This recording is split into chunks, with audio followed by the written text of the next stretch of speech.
सलाम, सत श्री अकाल और नमस्कार दोस्तों। गुरचरण सिंह बनवैत जी होरी रात स्टे किया है करतारपुर साहिब के अंदर। वो बड़े नसीबों वाले हैं कि उत्थे उन्होंने उभरते सूरज और सवेर के सारे मंजर वो रिकॉर्ड किए हैं।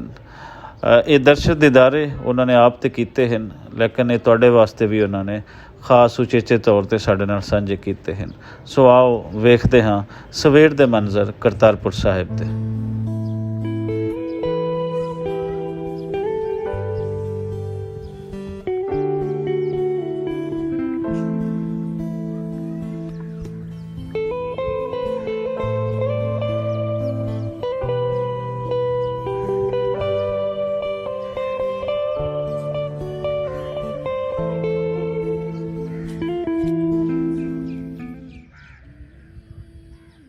ਵਾਹਿਗੁਰੂ ਜੀ ਕਾ ਖਾਲਸਾ ਵਾਹਿਗੁਰੂ ਜੀ ਕੀ ਫਤਿਹ।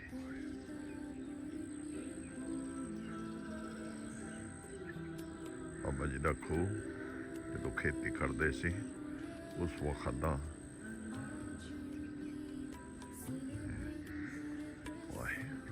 ਇਹ ਸਰਾਵਾਂ ਬਣੀਆਂ ਹੋਈਆਂ ਨੇ।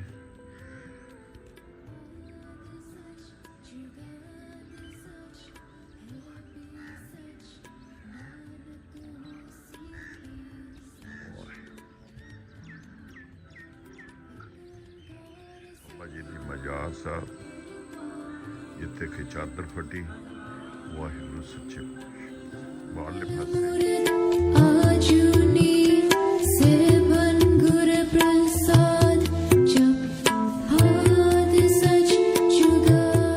ਪਟਿਆਲੇ ਵਾਲੇ ਮਹਾਰਾਜਾ ਨੇ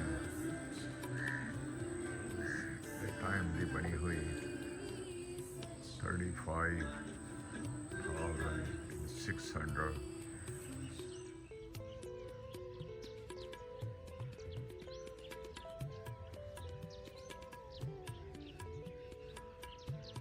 ਲੋ ਜੀ ਇਹ ਪਾਰਕ ਆ ਕਰਤਾਰਪੁਰ ਸਾਹਿਬ ਦਾ।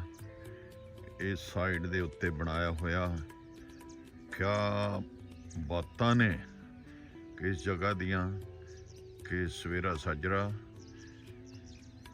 ਤੇ ਸੂਰਜ ਲਾਲੀ ਮਾਰ ਰਿਹਾ।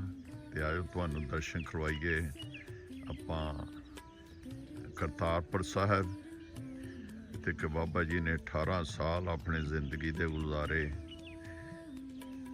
ਤੇ ਅੱਜ ਇਹ ਜਗ੍ਹਾ ਪੂਰੇ ਵਰਲਡ ਦੇ ਵਿੱਚ ਮਸ਼ਹੂਰ ਹੋ ਗਈ ਆ।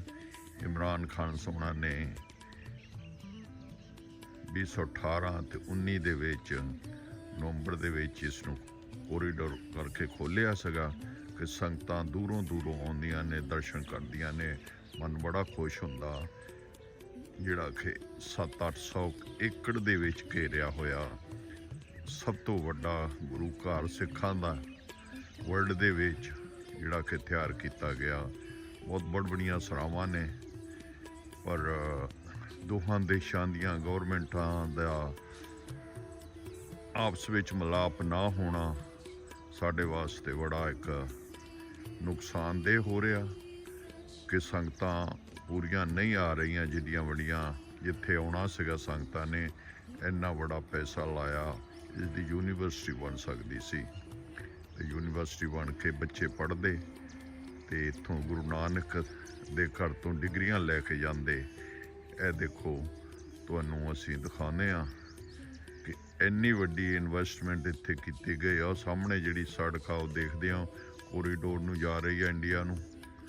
ਤੇ ਅੱਜ ਸੰਗਤਾਂ ਆਉਣਗੀਆਂ ਇੰਡੀਆ ਤੋਂ ਤੇ ਫਿਰ ਅਸੀਂ ਆਪ ਜੀ ਦੇ ਰੂਬਰੂ ਕਰਾਂਗੇ ਵੀਡੀਓ। ਇਹ ਖੰਡਾ ਘਾਹ ਦੇ ਨਾਲ ਬਣਾਇਆ ਗਿਆ ਸੀਗਾ, ਪਾਰਕ ਬਣਾਇਆ ਗਿਆ, ਬਹੁਤ ਖੂਬਸੂਰਤ। ਪਰ ਇਹ ਸਾਰਾ ਖਰਾਬ ਹੋ ਜਾਣਾ ਜਲਦੀ ਤੋਂ ਜਲਦੀ ਅਗਰ ਇਸ ਦੀ ਟੇਕ ਕੇਅਰ ਨਾ ਕੀਤੀ ਗਈ ਤੇ ਜਲਦੀ ਖਤਮ ਹੋ ਜਾਏਗਾ।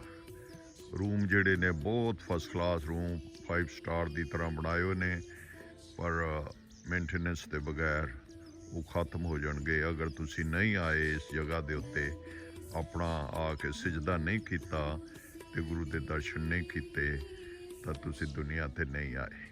ਇਹ ਸਿਕਿਉਰਿਟੀ ਸਾਹਮਣੇ ਬੈਠੀ ਆ, ਬਹੁਤ ਸਿਕਿਉਰਿਟੀ ਲੱਗੀ ਹੋਈ ਆ। ਜਿੰਨੀ ਸਿਕਿਉਰਿਟੀ ਇਸ ਜਗ੍ਹਾ ਦੇ ਉੱਤੇ ਆ ਉਹ ਕਿਤੇ ਵੀ ਪਾਸੇ ਨਹੀਂ ਹੋਣੀ।